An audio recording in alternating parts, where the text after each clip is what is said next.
ভালোবেসে কিছু করলে সেটা ভালো হতে তো বাধ্য। তোমরা কি বলো? আমার তো সেটাই মনে হয়।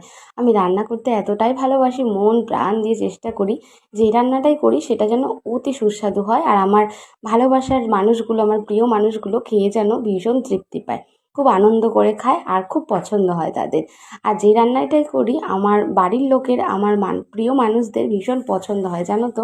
তো আজকে চিকেনটা রান্না করছি একটু অন্যরকমভাবে। পুরো ভিডিওটা পরে শেয়ার করব তোমাদের সাথে। একটু বড় ভিডিও শেয়ার করব।